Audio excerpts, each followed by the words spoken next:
For more on where things stand now for Senator McCain, let's turn to the Washington Post columnist E.J. Dionne, also, of course, senior fellow at the Brookings Institution. E.J., good evening. Good to see you. All right, if you're on the McCain campaign and you just watched that half hour from Senator Obama, are you feeling any better about your chances right now? I think you call somebody and try to get either antacids or antidepressants. I mean, I think that was a very powerful film. I agree with Howard's view of it. I love the wheat, by the way. It was sort of Field of Dreams. If you vote for it, it will come.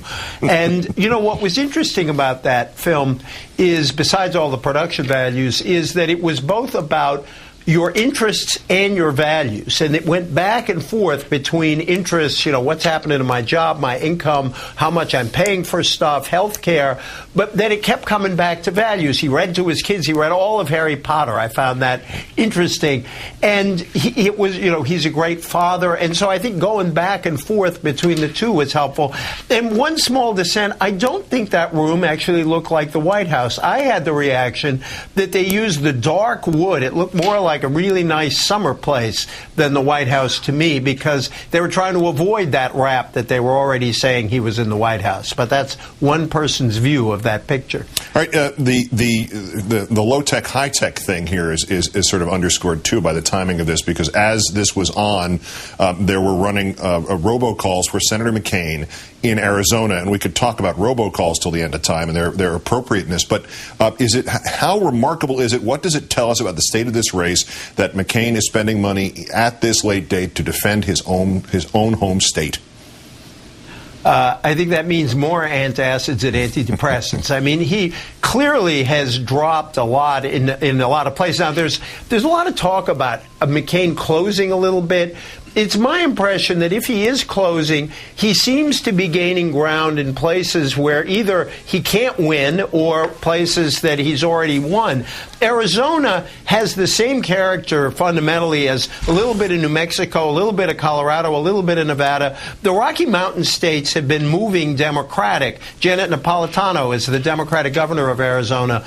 So if McCain weren't on the ballot, that state would certainly be in play. And it turns out maybe with him on the ballot it could get in play. But it's a sign of the trouble he's in. The new McCain ad that we played, the kitchen sink here, we got every line in there: Marxist or socialist, vote Democrat, you'll die, all in one thing. And then at the end of it, it's he's not ready yet. Does that undercut the entirety of their message? Is somebody suggest that that's going for people who might like him but have some hesitancy, so they're trying to get that gray area in between supporters and detractors from Obama? What do you think?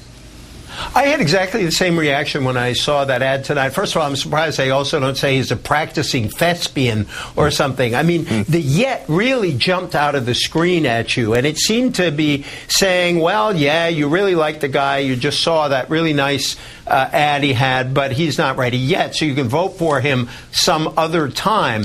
But then if you're saying that, you're suggesting that, well, maybe the guy isn't so bad after all. And I think the problem with running a very fiercely negative campaign is that once you start that, you can't really give any ground, and the yet is a sort of concession of some kind about what's happening to opinion about Obama out in the country. And, of course, the practicing thespian line was actually used in a Florida Senate race once. Exactly right. Yeah, that's excellent memory. The last we point, covered that one together in 1950. Yeah.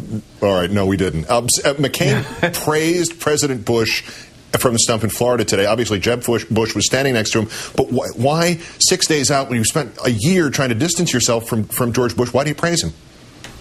You know, McCain, I think all through this campaign has had a terrible problem in figuring out how to position himself with Bush.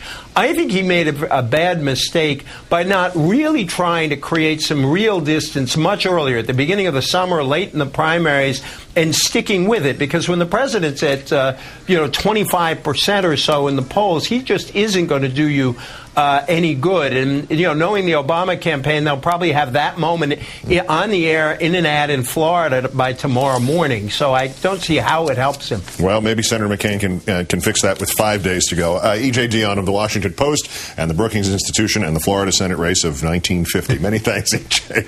Good to be with you.